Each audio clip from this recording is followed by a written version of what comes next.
In the previous video, I shared 4 essential truths for everyone moving to Katy or the West Houston area. Katy is not one market. It is multiple micro markets. Your monthly payment is shaped by more than just the price. Commute times matter more than mileage. And school zonings must be verified by your property address. Today, we are continuing that list, and I walk you through 3 more key insights about evaluating flood risk, building new construction in the right way, and negotiating with more than just a price in mind. Truth number 5, flood zones are manageable if you evaluate them with facts and not fear. Flooding can be a real part of life in the greater Houston area, but with the right tools, it is not something to fear. It is something to understand and plan for. When I guide clients through this, we take a very structured approach. First, we review FEMA flood maps. Then we look at elevation and neighborhood drainage. We consult with licensed insurance professionals. And we research the individual property's flood history when available. One of my clients fell in love with a large acreage property.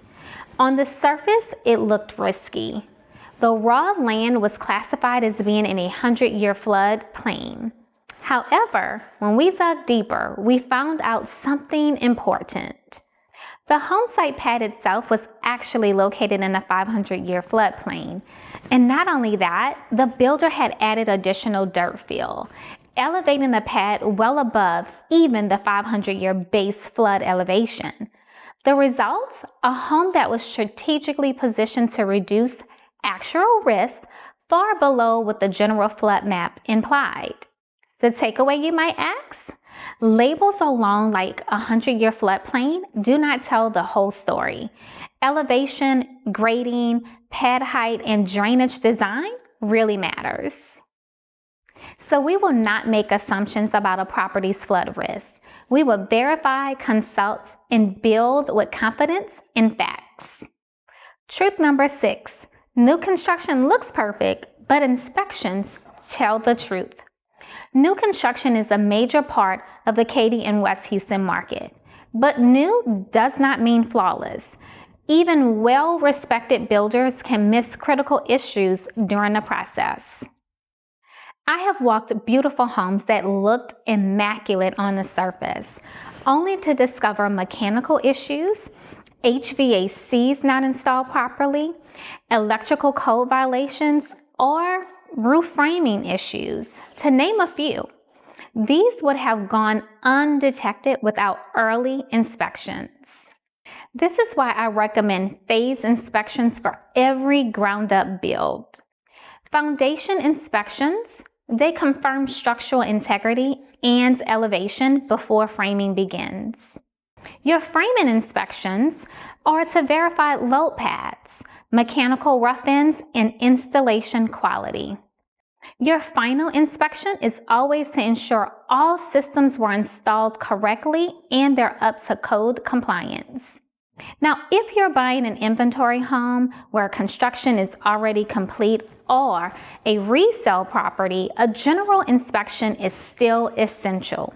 The goal is not to expect problems. The goal is to protect your investment. Think of it like purchasing a high-end car.